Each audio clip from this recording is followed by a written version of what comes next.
Morning, everyone. Welcome to the One World Media Global Reporting Summit. I'm Will Jameson, the Events and Partnerships Manager for One World Media, and it's a pleasure to be here with you today in Nairobi. So we've got a packed day full of amazing sessions focused on solutions journalism and impact storytelling. And I just want to say a few words about One World Media and what we do. We've been running for over 35 years. We champion, we train, and we celebrate journalists and filmmakers across the global south. And we do this through a network of events like the summit, which happens every autumn.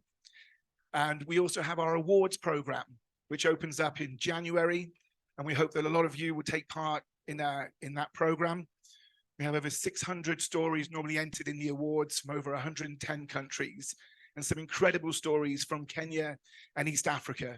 So we want to see that grow from this region. We also have our new talent programs, such as a fellowship that opens for applications in March. And we have our global short doc forum, which takes filmmakers and their projects and introduces them to commissioners through training, through workshops, and that happens all around the world. So the summit, this event was born in COVID at a time when we were told to stand still, to lock down.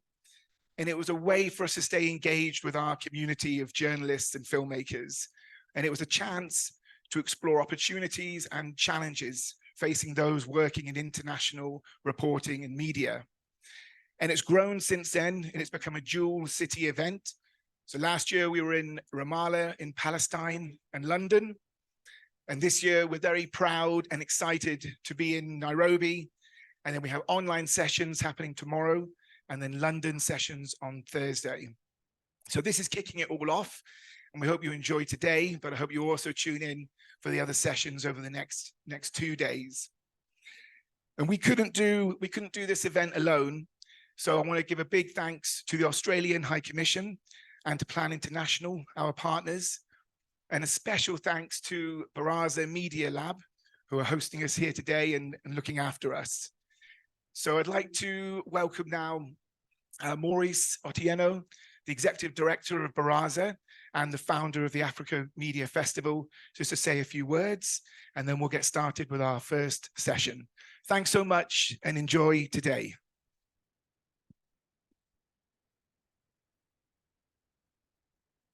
Please clap for me. Thank you so much.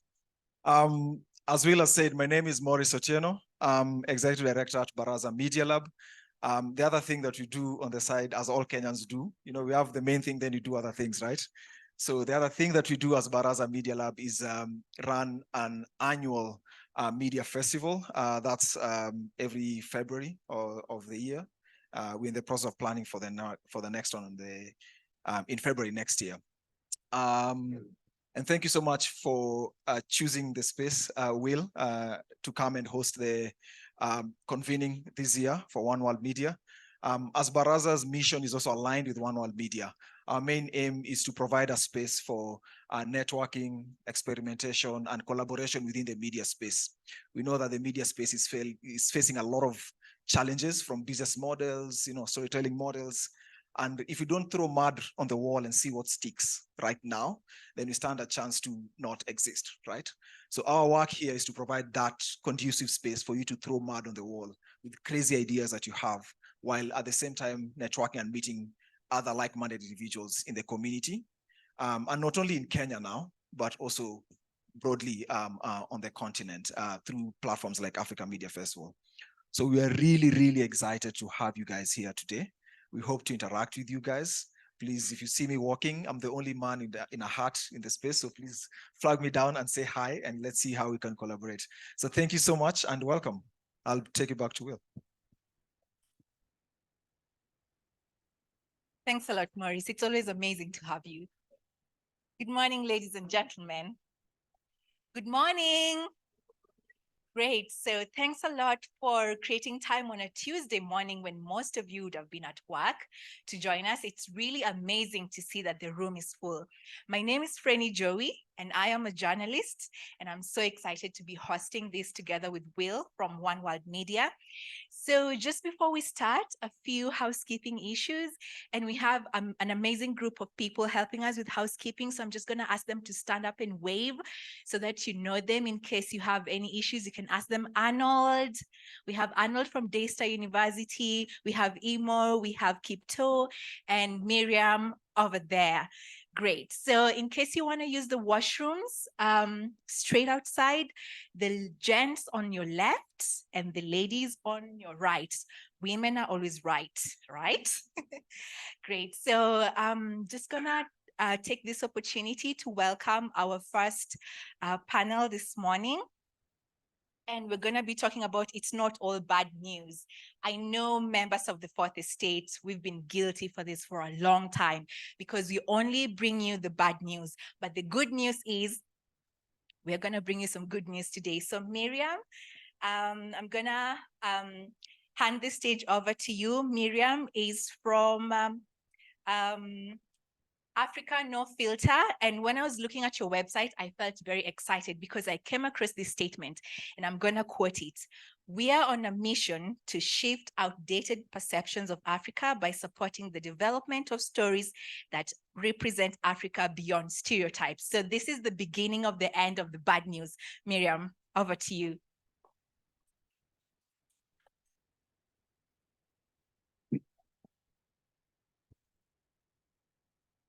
Good morning, everybody. We are joined by a live audience, so I'd just like to welcome them to the One World Media Global Reporting Summit that's happening in Nairobi, Kenya, the best city in the world, of course. I'd also like to thank the audience that is here with us physically. I'm entirely grateful to be seated amongst really great people, and I believe we'll get to know a few of you as time goes by. Now, for our first session, we're going to talk about media and impact. It's not all about bad news. Joining me on stage are two excellent people, one of whom we engage directly in our organization that I'll tell you about shortly, and another who's amongst one of the greatest journalists from Kenya. She's an award-winning journalist from the Nile Awards of 2021. I'd like to welcome on stage Mactilda, Mbenywe, and Moses Mutabaruka. Kindly give them a round of applause.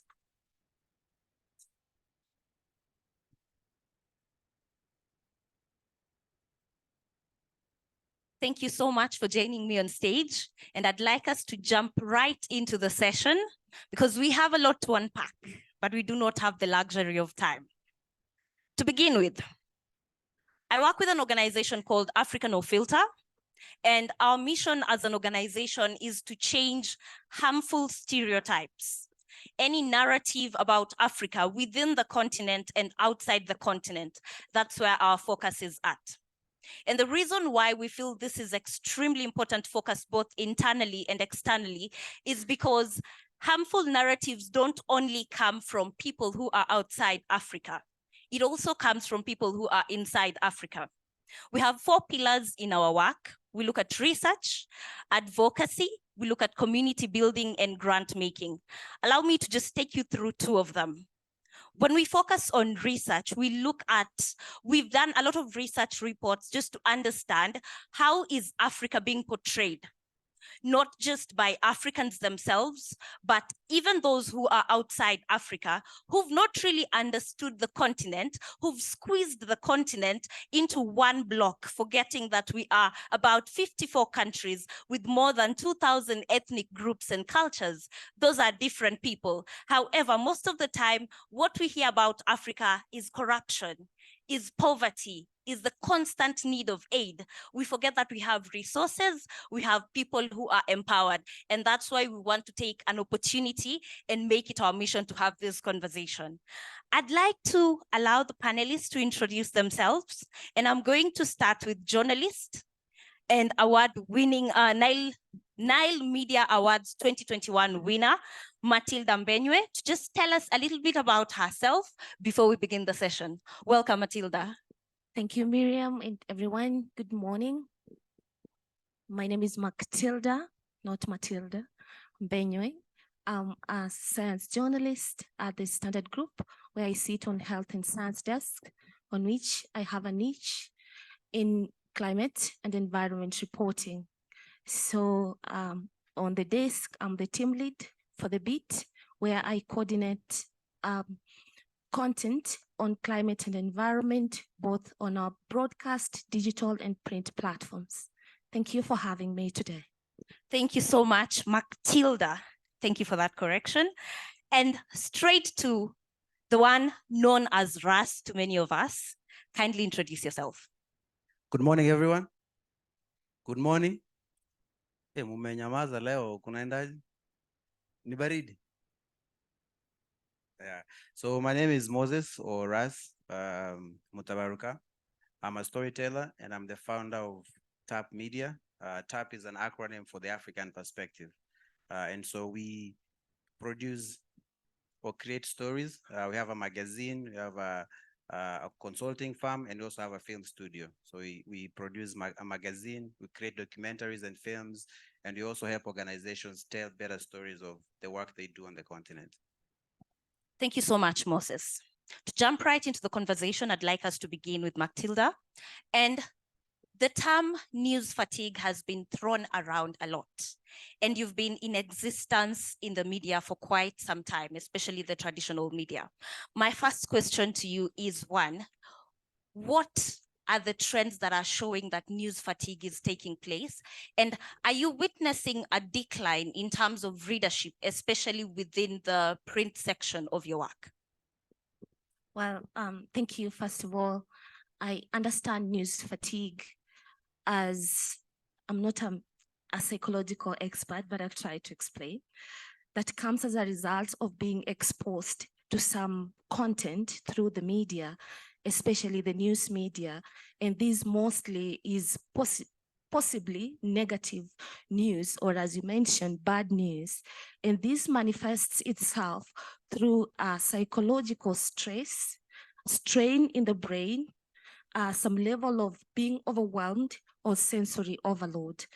And I've experienced this from so many audiences that I've interacted with in person, who say that climate news, because as I mentioned, I'm on Climate Beat, can be very overwhelming, watching fatalities as a result of maybe flooding or cyclones, or just looking at emaciated or malnourished children due to the drought. It can be very, very overwhelming, and people tend to shy away from just reading that kind of stories, because we all know the impact of stress on even human productivity. No one wants to feel overwhelmed, so they shy away. And of course, that has really made the newsroom, and especially the beat that I work on, to have a notable shift where we are looking more into how do we inspire hope, action, and meaningful change in the content that we generate. So when it comes to your part of print, yes, there is, the media landscape has evolved. Many people, like for now, you can access an e-paper just on phone. So we are looking at a shift towards the digital landscape. And the print publication, the last time I had a conversation with circulation department, they said that they have actually reduced printing press capacity to less than 100 copies, in a month, because so many returns are coming back, and those papers, they go for a waste. So right now, we as a newsroom, we are moving like 100% digital, having our e-paper, they call it digital fast. And those are some of the approaches that we are embracing due to the evolving patterns of the media landscape. Thank you so much, Mactilda. And you've mentioned something that's really powerful at this point. Because of evolution and technology and innovation, we are moving away from traditional media to a point where we are integrating both traditional and digital media. And this brings me to a question for us, because I feel you're extremely well placed to be answering this question to us. In the context of TAP Media Limited, what gap were you trying to fill in terms of just moving everything to the digital space, and also with the aspect of news fatigue, when you are moving to that point where you're like, nah, I'm not going to do this anymore. Let me focus on consulting and storytelling and shifting and the word you normally use, rebranding Africa. What gap were you trying to fill when you started TAP Media Limited? So I'm not a trained journalist. I think the story of TAP began, it's a very long story. I can try to make it short. So I grew up in not too far from here in Kawangware, one of the biggest slums in Nairobi at the time. And when I finished high school, I got an opportunity to go to Canada. And so when I arrived in Canada, you say you're from Kenya, and everybody's like, oh, okay, lions, hey. When you're trying to go out with friends and you're like, I'm gonna drive you guys today. Like, you just came from Africa, how can you drive here? And you're sitting there thinking something is wrong. And then you go into university, and within the academia, the way Africa is researched, reported on, and portrayed is even worse. And so after graduating school, I was sitting around and I'm on social media criticizing BBC, CNN, really going after them. Look at how they're talking about Africa, this, Africa, that. I don't like this, I hate this. And I've always been someone who hates to complain, or at least who hates to feel that I'm stuck, there's no solution. And so out of that sheer frustration and anger, I was like, instead of me just sitting here and complaining, let me tell the stories I think should be told about Africa that are not being told. And so I went from writing my own weekly stories on Facebook. A friend of mine liked it. I was like, I'm going to make you a blog. This is a long time ago. I didn't know what a blog was.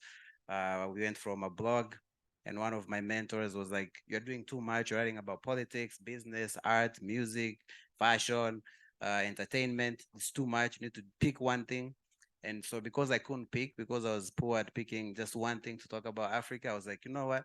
I'm going to start a magazine. And so instead of writing about 15 things every week, we can do a magazine that is quarterly, that every 2-3 months we bring everything together and we have an actual magazine that portrays Africa. And so that's how really TAP started. And then from there, I think on our issue 10, I was editing the next issue, and I was thinking, we have a lot of issues on the continent, and it's not just entrepreneurs and creatives that can solve all these problems. We need hardcore mathematicians, scientists. And then I realized I didn't know much about science in Africa. And in fact, I went on a rant where I was calling all my friends and asking them, how many African scientists do you know? And none of them knew at least 2. And so from there, I was like, you know what, I'm going to make a film or documentary about science in Africa. And so getting into the process of doing that and making that documentary, I was hooked on documentary filmmaking and films and visual storytelling. And so that's how really we came. It's not an accident, but it wasn't something that was planned. I didn't plan to say, oh, this is not working, that's not, I'm going to do this. It's just that I figured, and also the audience I wanted to reach was young people who are online, I was engaging them online, and also traditional media, printing and having the Nation Media House downtown. That from where I come from, we don't have that type of money. So you have to do with what you have. And so we were just driven by the mission of changing the way people thought and saw Africa and people of African descent. Did I answer your question? Yes, you have answered my question. You are feeling stories that were not being told by other people. You are taking initiative.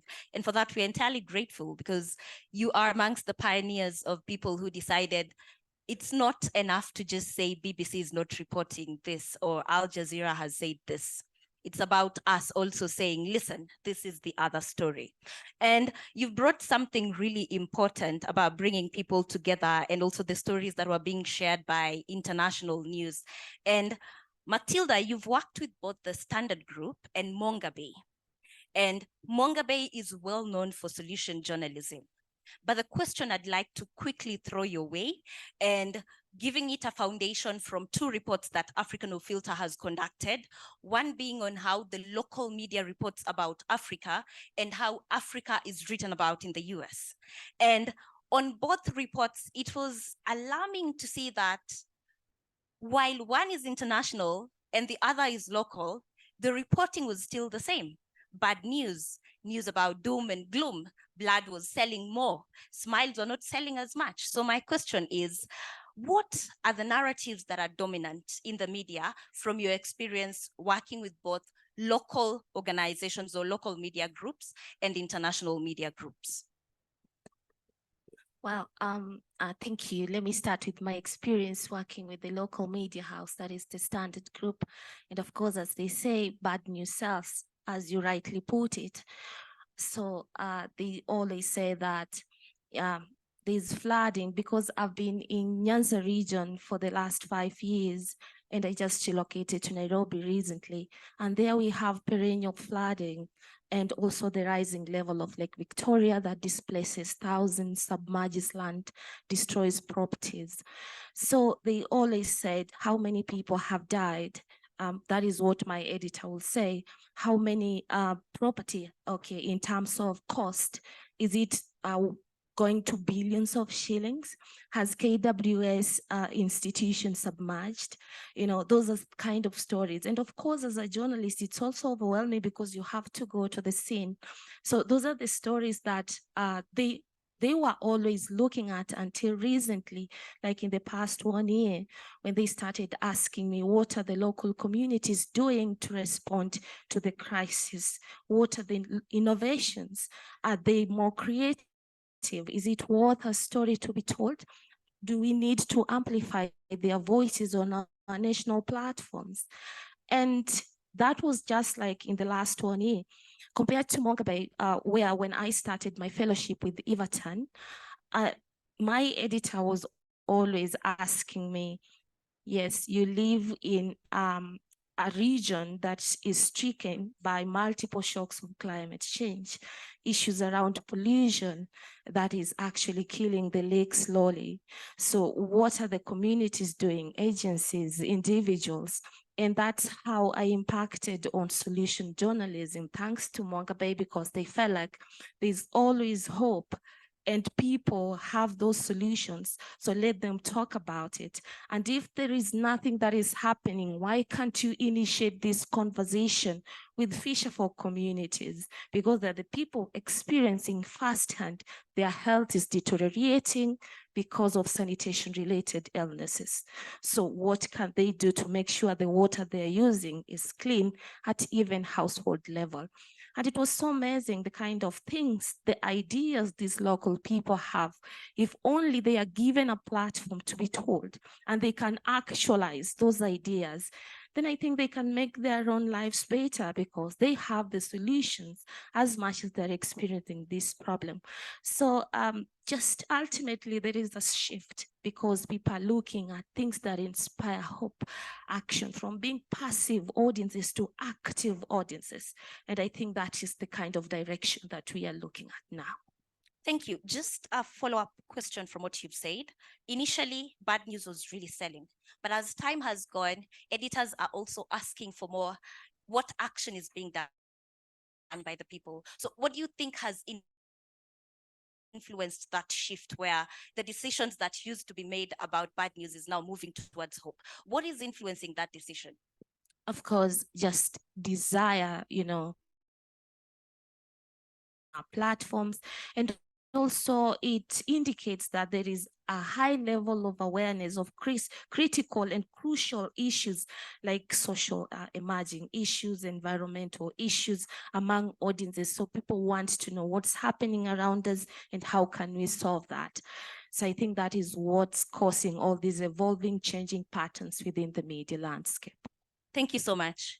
And Russ, just to bring in the aspect of media fatigue, not just for the audiences, but for the journalists who are seated in the room. I mean, I've come to realize that fatigue does not only affect that person who's listening. If I'm constantly being asked for the same content over and over and over again, it gets to a point where I'm like, no, this is too much.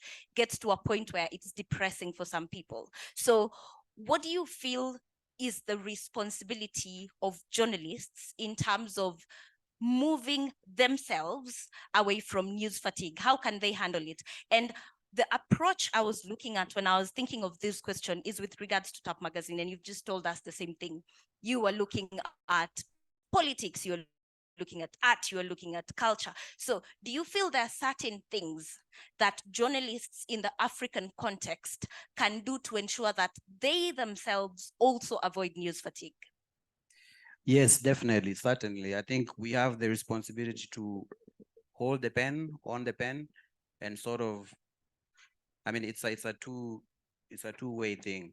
Not all of us have the privilege of saying, I'm only going to write or report or produce this type of stories, but I think it should be in the back of our mind that I don't think if you got into journalism or to storytelling to make money, you're probably in the wrong space.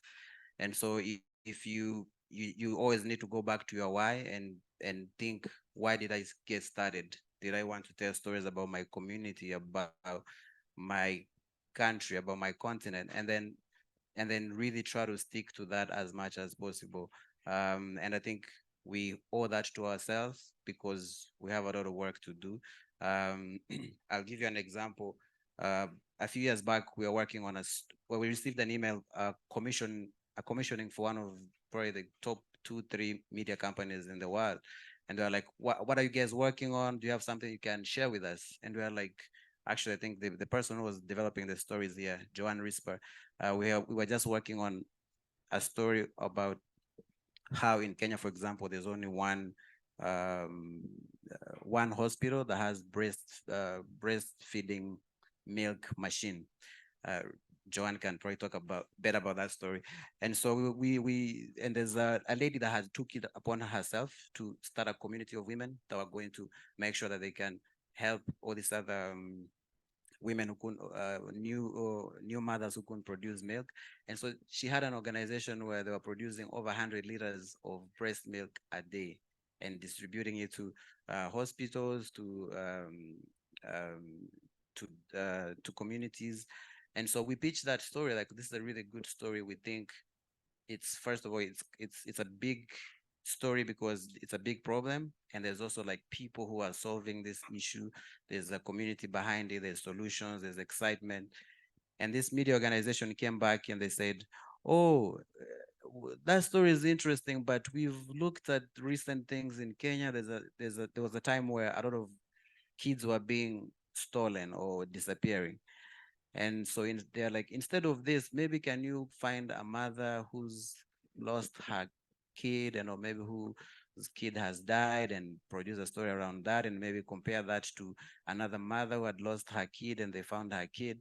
And so you're thinking like, really, is this even ethical? Like, if this was in London or Germany, would you send a reporter to go find a mother in distress and put a camera on their face and follow them around and compare that to?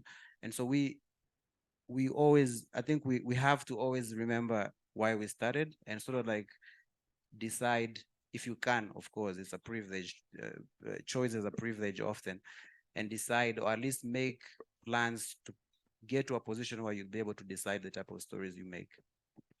Thank you, Ras. Let me just quickly follow up on the story you've shared. Some things become so funny that all we can do is laugh because we can't do anything about them. But then you, who was in the decision-making seat at that particular time, how exactly did you handle the situation where you're being told not to report about hope, but bring content about gloom? Well, you know, you just, the money is good, so sometimes we have to be like, okay, the good thing is when you come from nothing, it's really not that hard to survive. And so, but again, when we started TAP, we were on a mission to rebrand Africa, to change the way people think and see us. And so we are always intentional in the stories we tell. And so that's not something that we could, or that we could do, that we could put our name on. And so it's an easy walk away. And we've had dozens and dozens of that, to the point where now most of these editors, they know if we want this type of thing, we don't go to them. Yeah. And I think that's really beautiful, having a standard.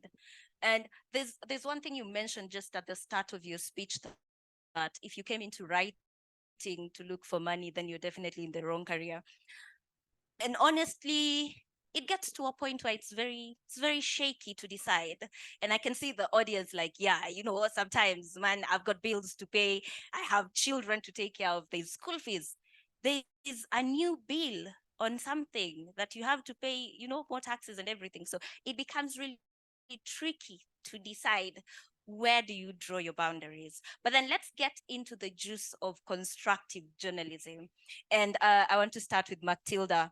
Mactilda is doing amazing work in Kisumu. Aside from just talking about climate action and how people are handling it, she's going deeper. And there's a story you're running on biodiversity and how the community is working towards adapting to climate change. Now, I've read 2 articles of yours on biodiversity, and all of them were focused on solutions. And the question I want to pose is slightly digressing from what you wrote, but I'd love to understand your view on it. One would argue that solution journalism is extremely idealistic and has a lot of utopia. But the reason why one would feel that way is because I have been programmed to understand that Africa is all about asking for aid. We can't do a thing without being helped. We can't move. In fact, we are slipping into a disaster with regards to climate change. But then there you are writing really beautiful stories about what people are doing in Kisumu. So from that aspect where one would argue that solution-based journalism is extremely idealistic, how do we strike a balance without over-glamorizing solutions and without over-focusing on problems? What's the balance and how do you strike a balance? Well, thank you. And as I'll just start with your last word, it's through balanced reporting. Yes, solution journalism, I will just say, like a little background, it's just an approach of writing news by not just focusing on problems alone, but highlighting potential solutions, strategies that are in place. If you read those articles, you realize that I said, I wrote all problem, the density of the problem came out of the stories. For instance, I'll use an example of fish wastes is a menace within the lake region, whereby from the proliferation of the medium factories for fish filleting, fishmongers, Kenya Marine and Fisheries Institute estimate about 150,000 tons of wastes are generated every year, and of which 80% is dumped. These 80%, some are washed into the lake, and others, are just end up into open landfills. So this has both aquatic impact, because when they decompose within the lake, they tend to deplete oxygen levels, and this has a negative impact on aquatic life or even marine biodiversity. Those that end up in landfills, they have bacteria or even viruses that can spill over to humans, causing adverse human health issues. And, issues about eutrophication and algae bloom into the lake that affects water quality. So all those problems must be told that this is the issue. But how are people responding? It's so unbelievable that very young people, like just interns, are converting these fish waste into fish oils, omega-3 oils. And, by breaking that through heating, they produce even biodiesel from these fish waste. So I felt like that was really mind-boggling, like it was very outstanding. And I needed to start a journey with them. How do they wake up? How do they maneuver through those fish wastes? And going to the filleting industries, going to the open landfills. I moved with them even to the islands, just collecting these fish waste, and through a rendering process, through a locally made extractor machine, coming up with these, quite impressive product.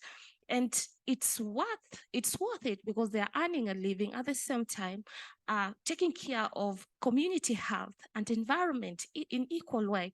And you can't imagine what the fish scales, they're using fish scales to produce flowers. And these flowers, they take them to different anniversaries and they even, sell them.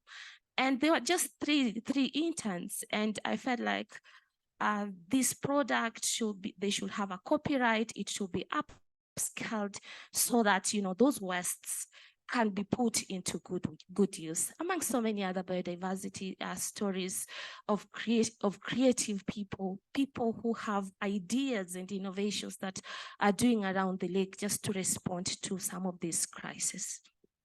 Thank you, Mactilda. We are in times where climate stories are really selling, but the concept of climate is a little bit to understand for everybody, for a lot of people, even for journalists themselves.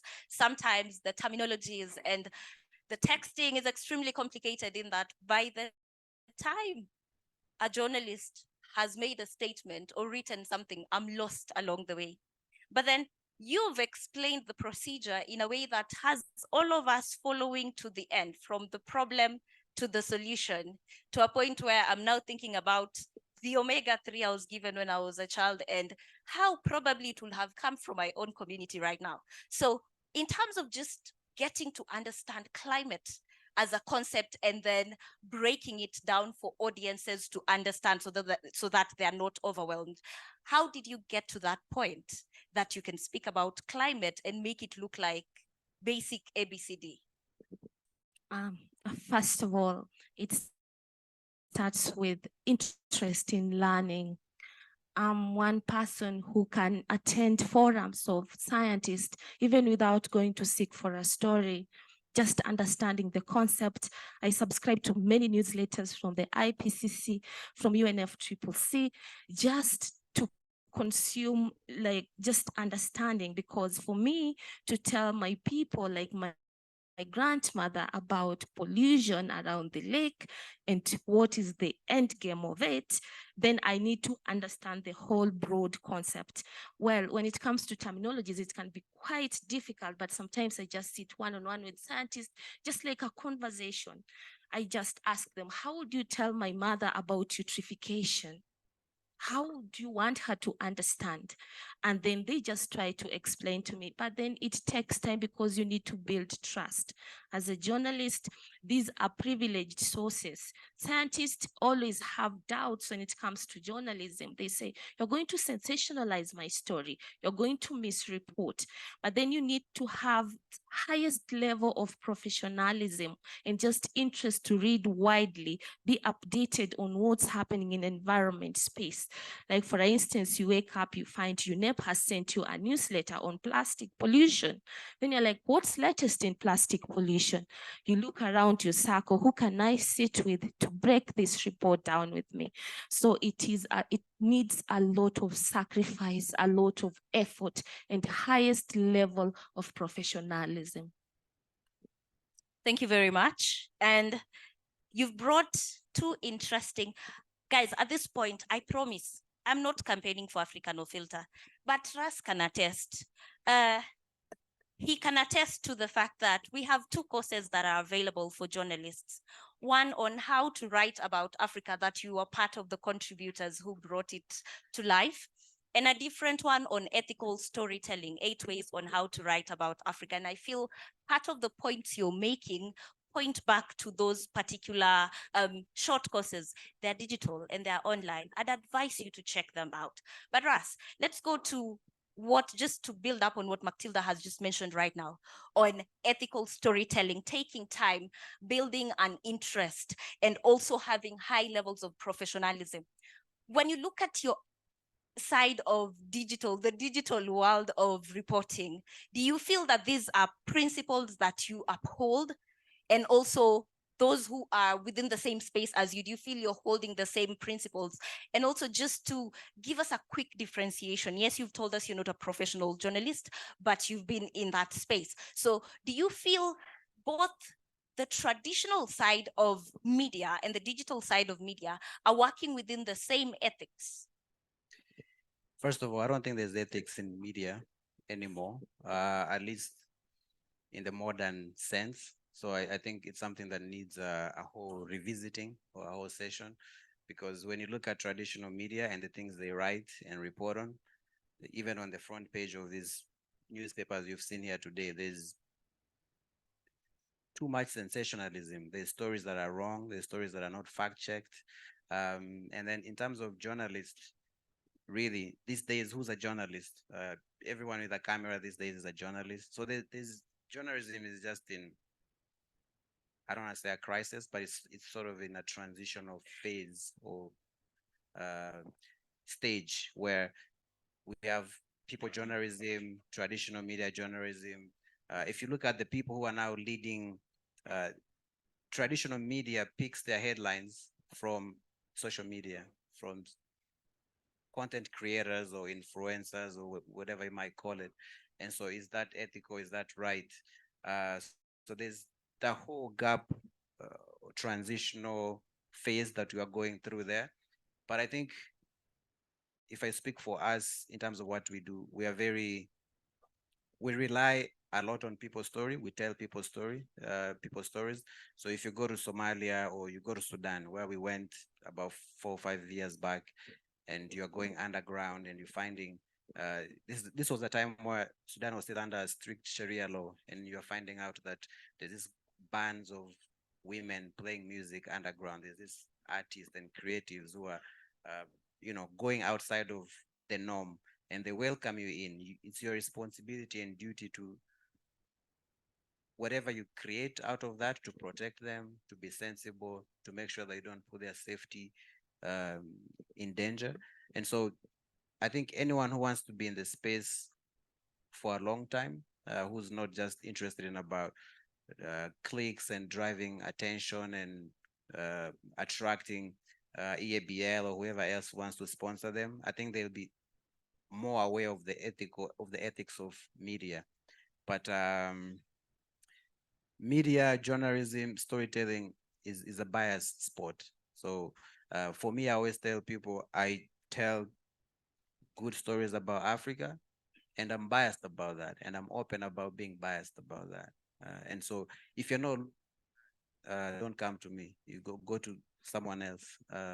And I think we need to move outside of that a bit. If you look at in the US, if you go to CNN, you know what you're gonna get. If you go to Fox, you know what you're gonna get. This whole idea of neutrality and media and ethics, I think we need to revisit that.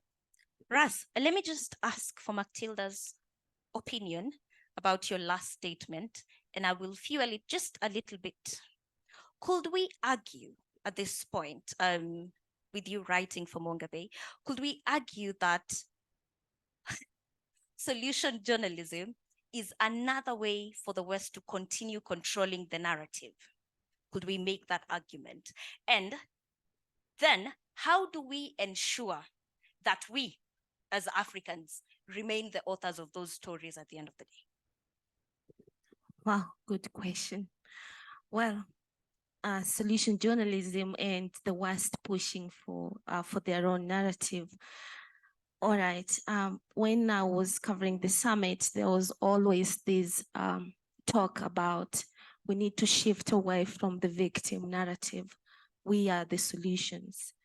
Yes, we have suffered, we are still suffering. We are the people who are highly affected by the impacts of climate change. So we are the people who bear the burden.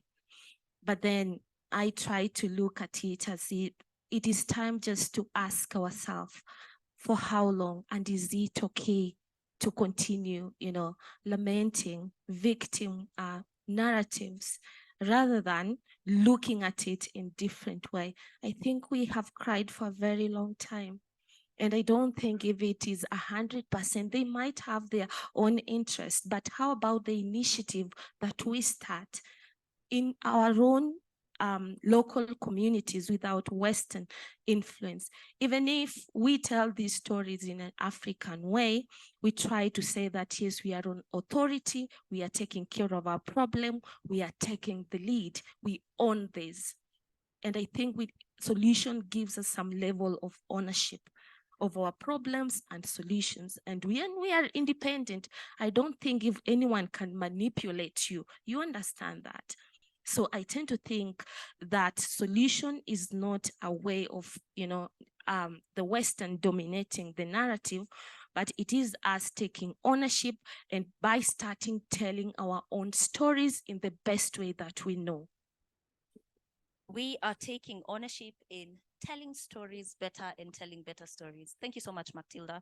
At this point, I just want to point out that, of course, there could be some questions from the audience, and I will hog them for 2-3 more minutes and then just ask in case we have any questions from the live segment and also from the audience so that we can give that opportunity to our panelists to respond.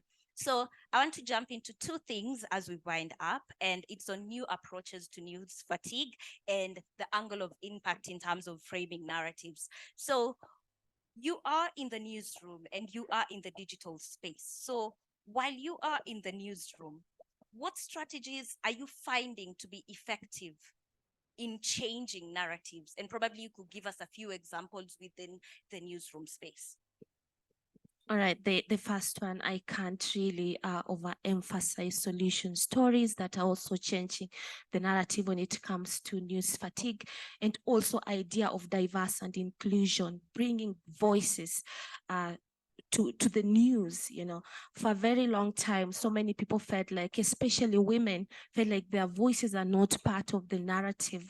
And when we bring women voices, I'm always very categorical in my stories that as much as, there are men voices, I'll always find a woman voice, even if it's an expert or someone who's directly affected or an innovator. So that kind of inclusion, people with disability, taking front pages, having those headlines, I think it helps. It inspires hope that we are part of this and you're willing to contribute. So no one should be left behind when it comes to both news framing and just on framing. In terms of just changing the narrative and inspiring hope, it is good that we are now engaging audiences. As I mentioned earlier, we don't just tell them stories. Yes, 20 people have died out of a cyclone. So what can I do about it? They are gone. But telling them that someone somewhere is working in response, even early warning system of flooding in a locally, way, they're like, okay, how can we be part of that? So they start, being active. They want to be part of that narrative. How can we contribute?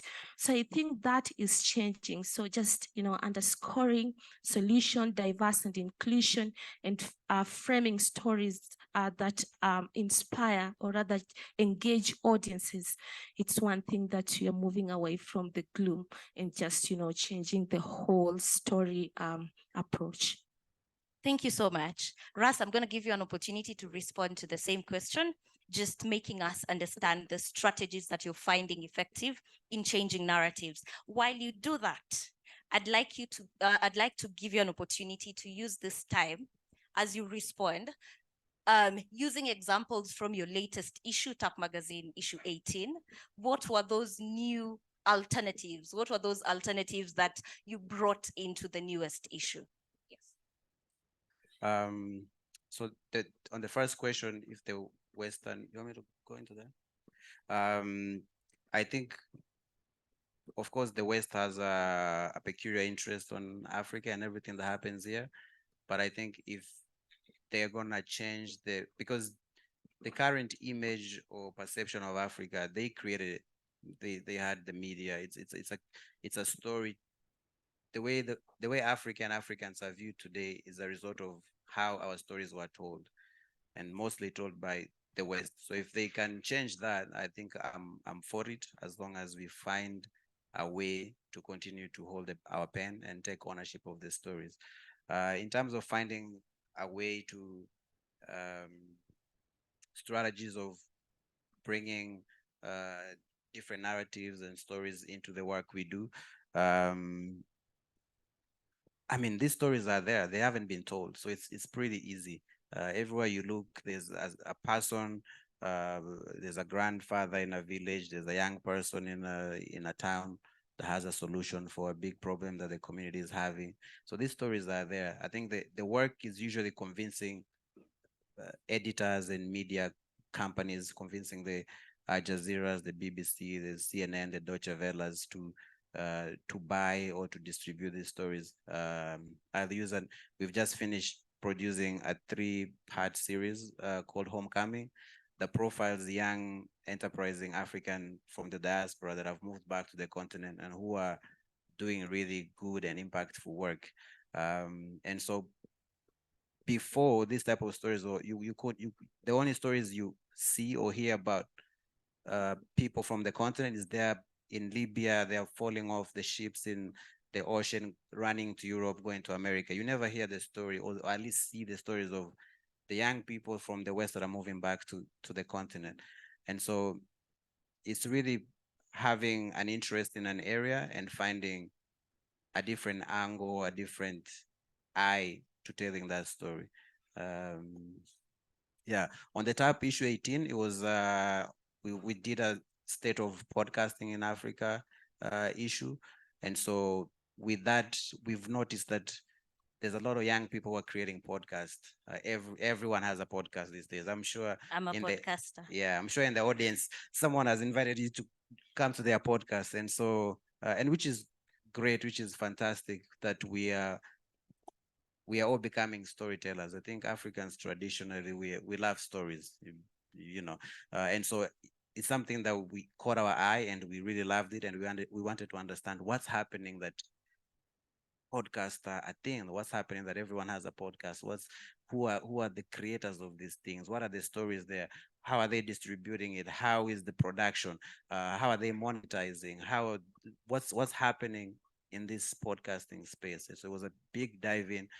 We learned a lot. For example, we learned that monetizing podcasts on the continent is really, really hard. The Spotify's, most of these major podcasting platforms don't actually have a monetization feature for African stories, for African podcasters, which is sort of like a problem.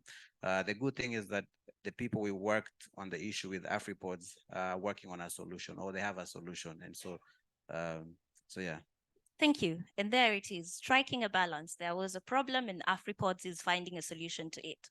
Now, is there room for collaboration as we frame narratives between traditional media and digital media? Mactilda, is there room for collaboration? Of course, it comes with great opportunities, great prospects. Yeah, there is a bigger room for collaboration. As I said, there is a shift. So we are moving also to the digital platforms, across all our products. And there is a big opportunity to collaborate, even transboundary, cross-border. Such kind of collaborations are really, really great, and they can amplify the impact of journalism. So we can amplify impact through collaboration. Ras, as we collaborate, how do we frame these new narratives in a way that not only do people get the stories, and not only do people stay eager for more stories, but they start taking action about it? Because it's one thing to hear the story. It's one thing to hear that people in Kisumu are doing something about their situation. It's another thing to hear people are doing, finding ways of fetching water from the rains that are just about to, how do we now make people take more action? We make people take more action by continuing to produce stories that are solution oriented. I think for so long, we've just been, like Mactilda was saying, we've just been victims. Our stories have been victim stories. And so I think the more we continue to show that we have solutions, that we can take action, that we can own and control our own narratives, there's young people in Kibera that have solutions to issues of people in Kibera. I think that inspires people elsewhere to also find solutions to their own problems. Thank you so much. We can inspire people to take action. I am a firm believer that Africa has its own solution to its own problems. It's a matter of us constantly reminding each other that I have been here before and this is how I handled it. So how about you take action and do the same? At this point, I'd like to be fair enough and open the floor to questions from the audience. So we will begin from my extreme left. If there's any quick question at the back, please, then at the front, and then we can start. Let's please start from the back. All right, just a polite reminder, let's keep our questions short so that we have as many questions as possible and we keep it interactive. Thank you. Thank you very much. Good morning to the English speakers and hamjambo to the Swahili speakers. My name is Lillian Kaivilu. I'm the founder and the lead editor at Africa Solutions Media Hub. We are a nonprofit media organization that uses solutions journalism to amplify positive impact stories of change makers from across the African continent. I'm so impressed having this morning. And my question is to Ras and my colleague Mactilda. Do you see a huge potential? Do you see more potential in the people in the room here collaborating, or do you see a bigger potential in the people here in the room collaborating with the mainstream media owners in the continent? Shukran sana. Thank you so much for your question. Would you be comfortable if we take both questions, or would you like to handle that first? Okay, may we please have the second question?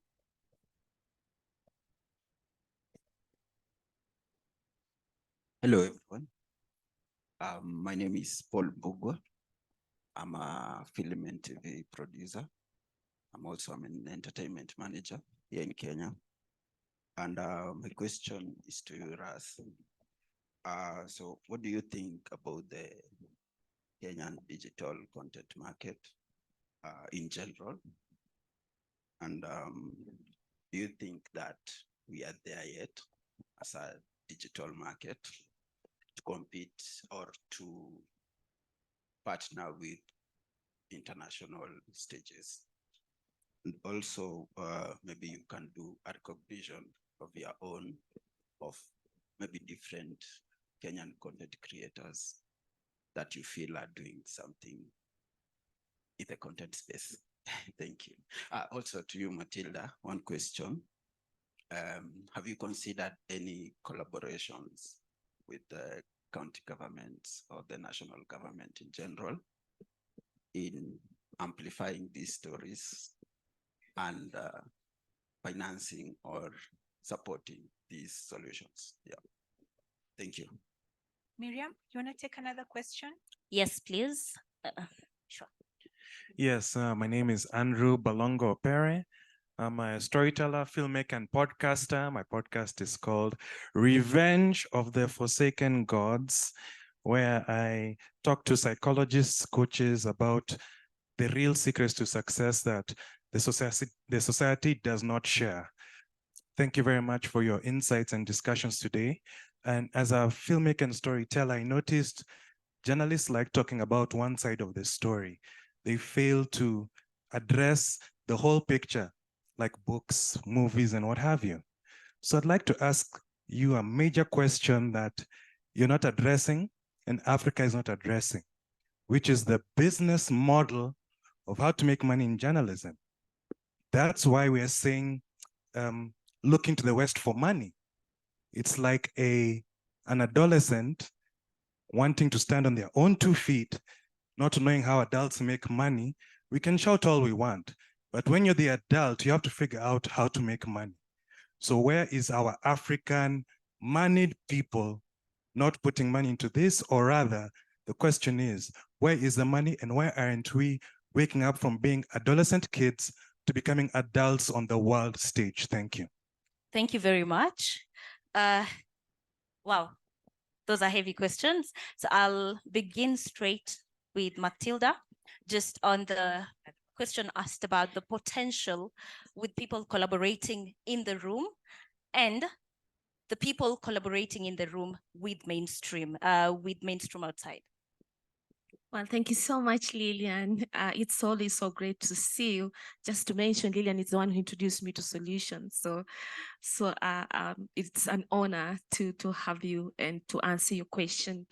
Well, sitting on the science and environment or science desk and on environment and climate bit, well, there's a big room for collaboration, especially lately I've been receiving stories from, people, maybe freelance journalists, and I just have them published because currently on the health desk, or rather the science desk, I'm the only kind of person, doing environment. So, and there's a lot to be told, and only one person cannot do that. So I've been engaging with so many other freelancers who are interested in the bit, and they've been giving us very good stories, and we publish them. Also OPED, so there is a platform. We have a Planet Action, our every Monday pull out, and for the print and digital. We also have a climate and environment section on our digital platform, and also a Planet Action for our KTN News.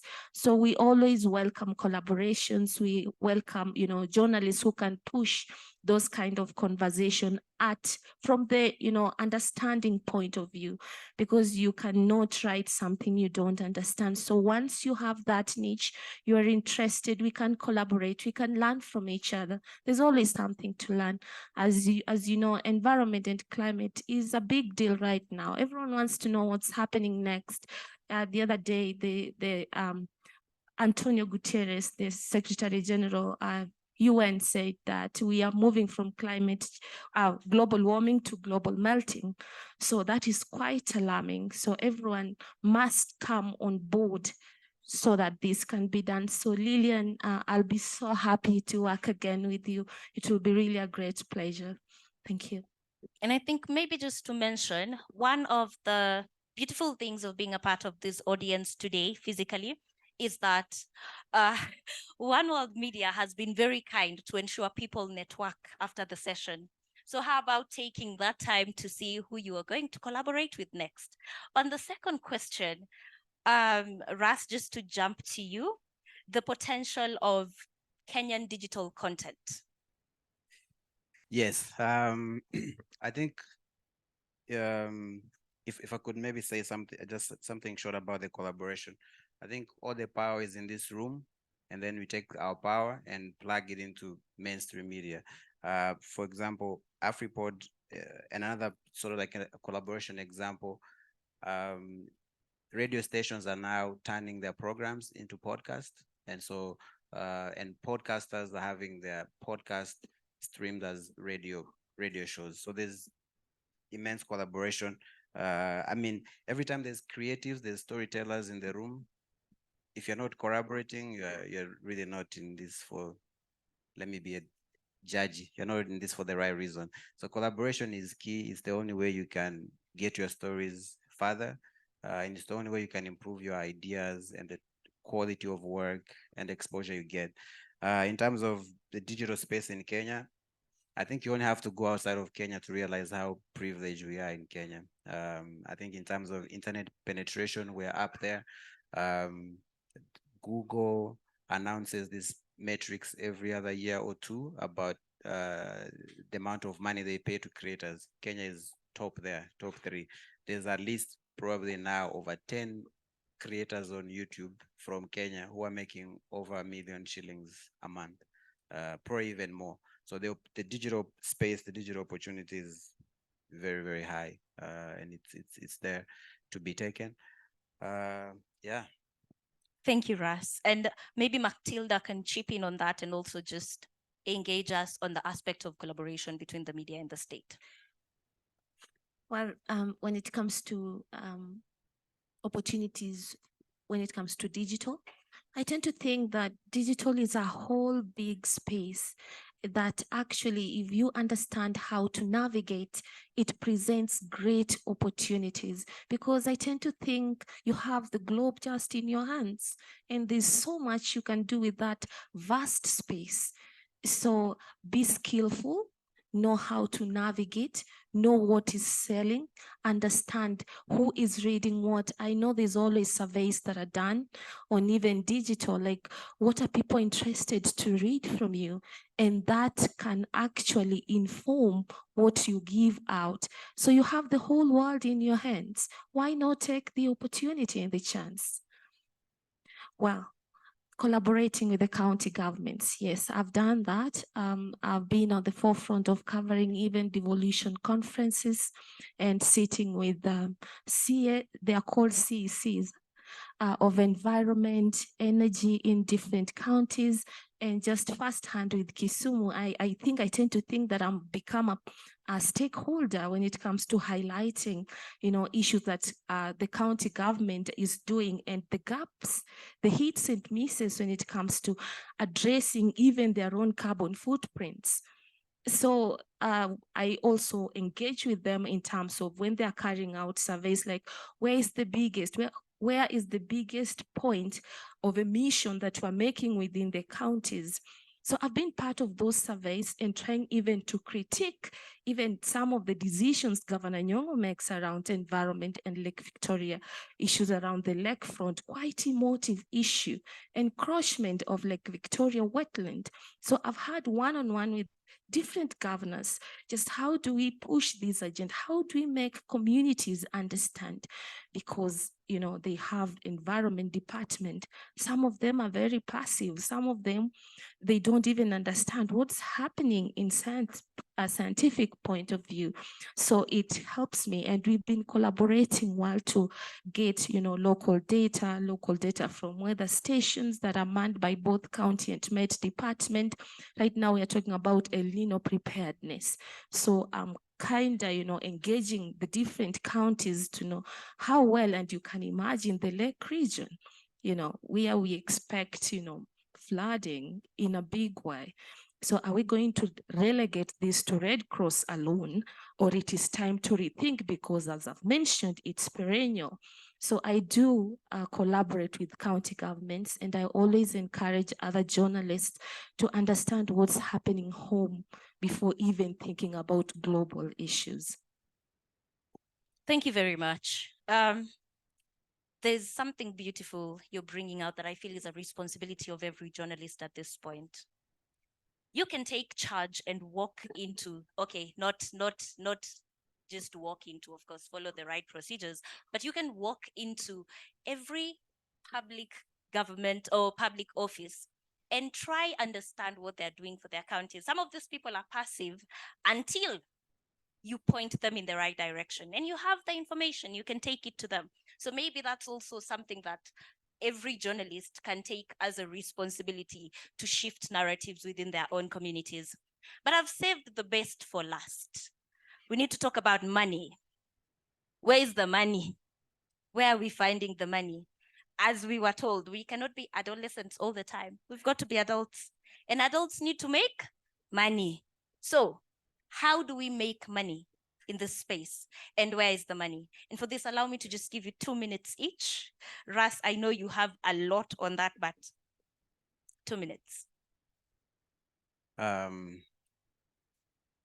do we make money? Where do we make money? I think you have to be creative. Thanks to African No Filter, they've given us money.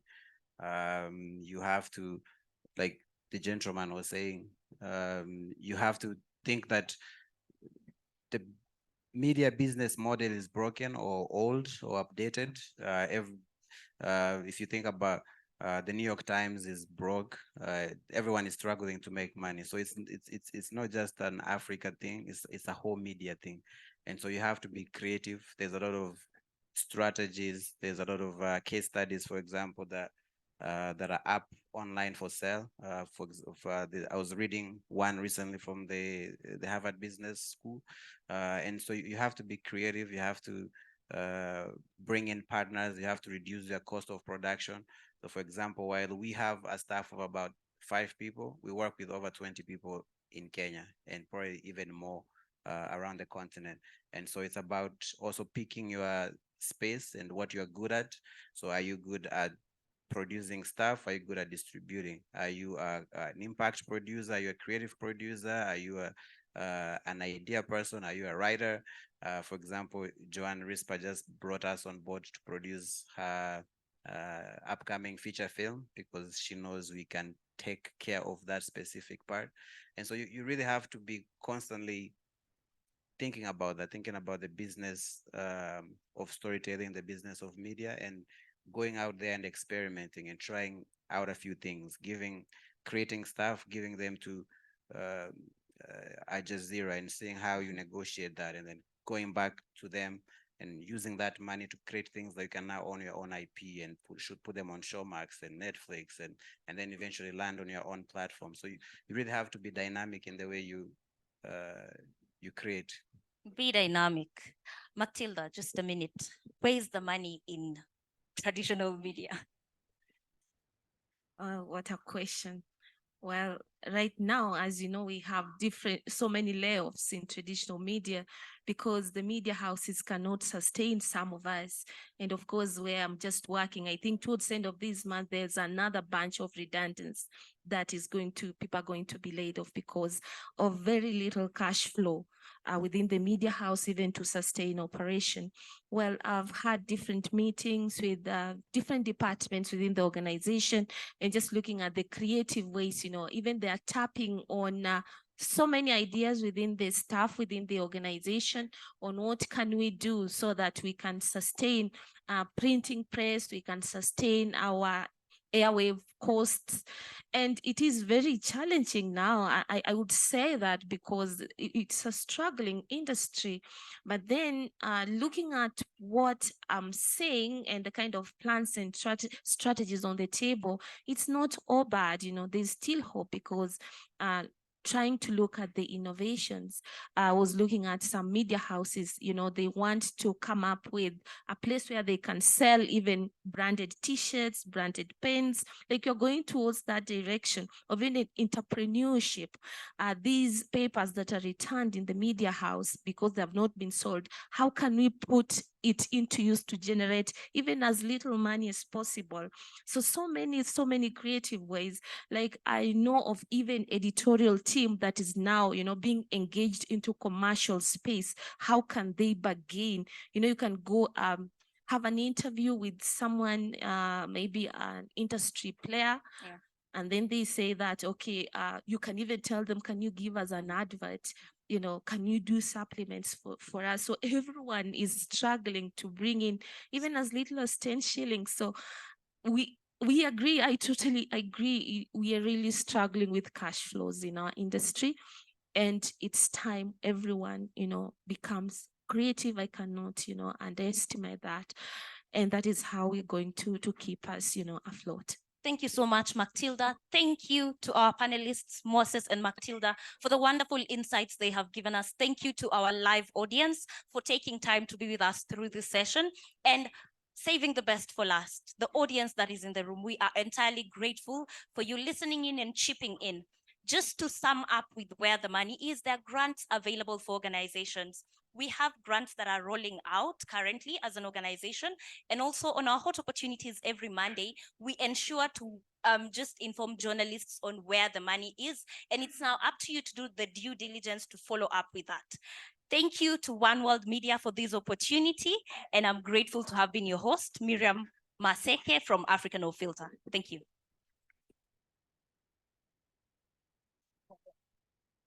All right, another round of applause for our wonderful panelists.